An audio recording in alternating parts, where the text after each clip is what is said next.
Mukhang talagang mahihirapan at baka talaga sumabit itong controversial na mayor na si Mayor Alice Goo ng Banban Tarlac. Kasi na-discover po ni Senador Risa Hontiveros na siyang chairman ng Committee on Women, Children and Family Relations na nag-iimbestiga na yung di umano ay nagangalang Win Ye na nagpapakilalang business partner ng tatay ni Mayor Goo ay nakapagbiyahe ng 172 times na silang dalawa'y magkasama. Kaya pinagdudahang ito ba'y business partner o mag-asawa? Alam nyo kung bakit napakaseryoso nun? Kasi pag napatunayan ang kaasawa nitong tatay ni Mayor ay Chinese din, so pareho silang national, pareho silang Chinese national, hindi pwedeng maging Pilipino. Etong si Goo, lalo na ho kung hindi naman talaga dito pinanganak sa Pilipinas, may problema. Kung yung mga gunita doon sa mga hearing sa Senado, pinipilit ni Mayor Alice Goo na siya Pilipino dahil Pilipina ang kanyang ina.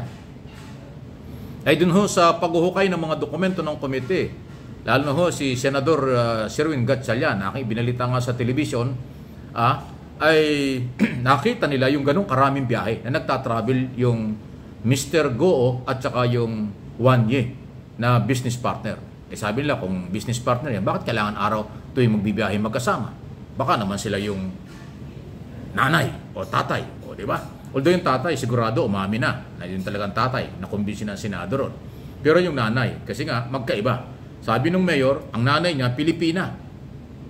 Okay? Ngayon, nadidiscover na mayroong ilang babae at saka yung ibang kapatid na nagpakilalang kapatid, parang iba rin ang sinasabi, nakakaduda rin. Parang hindi kakampi ni Mayor Alice Goo yung mga statement ng di umano'y nagpapakilalang kapatid. So, alam nyo, kahit na isang bayan lang ito, napakahalaga dahil ang paniniwala ng iba, baka espiya ng China si Mayor dito sa Central Luzon, sa bansa, dahil nakapagtayo ng maraming negosyo na ang Chinese din ang kanyang mga partner.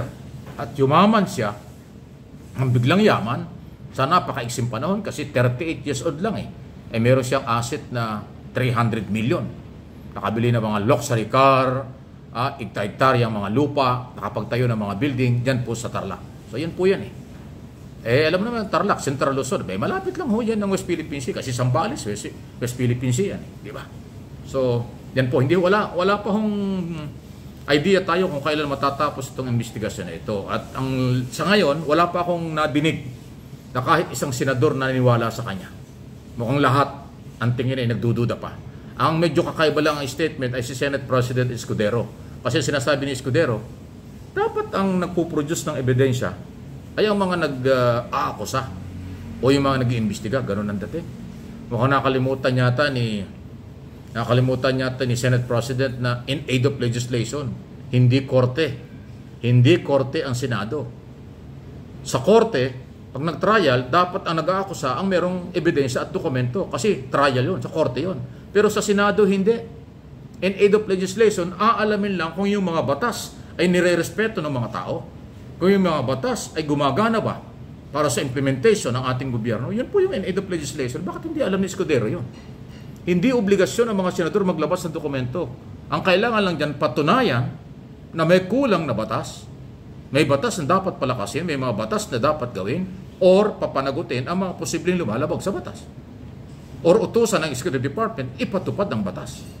Yung mga ebidensya na parang korte ang dating, teka muna, iba yun Ako, nagulat ako doon sa statement ni Escuderong yan. Parang ang layo sa pagiging Senate President at mambabatas.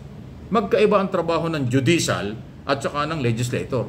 Pasintabi ng Senate President, abogado ka pinapalalo ko lang, nakalimot ka. In aid of legislation, batas ang tinitingnan dyan. Hindi naman yung korte. Kailangan dyan magpatunay yung iniimbestigahan na siya totoo sinasabi base sa kanyang dokumento. Pag ang kanyang mga dokumento pinapakita ay kaduda-duda at na-check sa Bureau of Immigration, na-check sa opisina ng Mayor, na-check sa opisina ng Philippine Statistics Authority na magkakaiba o may discrepancies, may problema ka kung paano mo i-justify ang iyong pagiging Filipino citizen. Yun. At ang gagawin naman ng Senado, alamin kung ang lahat ng opisinang nabanggit ay sumusunod sa batas. Yan ang aid of legislation. Kung walang batas, gagawa kayo ng batas. Inulit ko lang. Pero ako nagugulat dito sa pahayag nitong ating bagong Senate President. Pero maliban doon, halos lahat ng senador nagdududa until now. Pati yung governor ng Tarlac, pati yung mga local official ng Tarlac ay nagugulat sa biglang paglitaw nitong Mayor Alice Goong ito. Kung sino nga ba. Okay? Nakataya po dyan ang seguridad ng ating bansa kasi kung mapapatunayan, hindi sa Pilipino, baka espiya nga. Ngayon, kung sinag-espiya dito, hindi ko sinasabing nagawa na niya. Kung sakali, ano na kaya ang mga nalaman niya?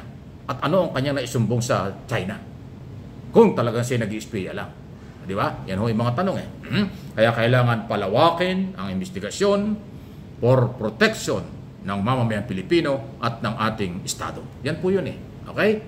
Para nagkakaliwanagan. Ang hirap ng Ang problema itong ating mga senador, iba ho, pinagkakabalahan. Hanggang ngayon, hindi sila makamove on, hindi nila matapos-tapos ang issue na kung bakit nga ba pinalitan si Zubiri at ipinalit si Escudero.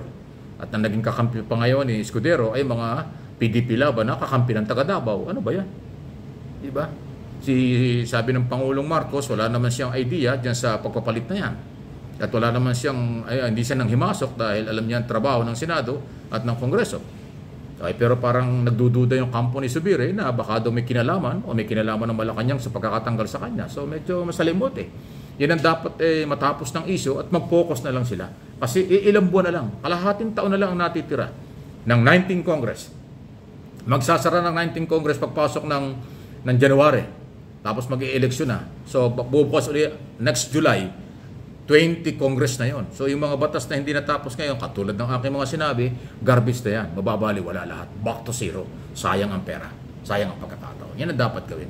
Kung gaano kabilis ang Malacanang sa pagpapalakas ng ekonomiya, seguridad, at relasyon sa ibang bansa, ay mukhang yung ibang ahensya ng gobyerno tulad ng Senado, mabagal ang galaw. Nababagalan tayo. Ewan ko kayo. Kayo ba'y nababagalan sa Senado? Parang ibang-iba ang galaw ng Kongreso kumpara sa Senado. Kung bakit? Ewan ko, dapat pareho silang mabilis. Kasi walang batas na matatapos kung sa Kongreso lang. Kailangan matapos din sa Senado. Ay tambak ho sa Senado ang mga proposed bill na tapos na sa Kongreso. Hindi ho nausot.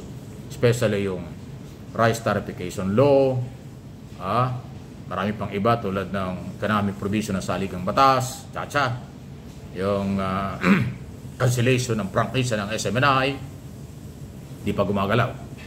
At marami pang batas na gusto ng palasyo para susugan ang pagpapalakas ng ekonomiya ng bansa. Okay? Maging matalino at ginagawa ko po ang lahat para bigyan kayo ng mga updated na mga balitang nangyayari.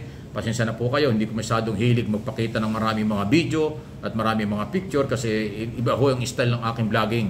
Ayaw ko ng maraming burlolo. Yung aking gusto ko direct to the point. Kung anong alam ko, isi-share ko sa inyo. At kung ano po yung mga impormasyon yan, inaaral ko bago ko parating sa inyo. Walang fake news dyan. Ayaw ko ng maraming burlolo na pinapakita kung sino-sino mga mukha. Di ba? Hindi po. Ako, gusto ko yung manggagaling sa aking pagsusuri at pag-aaral ang aking i-relay sa inyo. At hindi naman ito gagawa ng alam ko makakasama sa inyo. Maliban lang yung iba ang paniniwala dyan, o anti-Marcos, hindi talaga tatanggap ng katwiran yan. Ako, ang aking pinaglilingkuran, yung open-minded, yung bukas ng kaisipan, para sa ating bansa at may malasakit sa Pilipinas at sa ating Pangulo.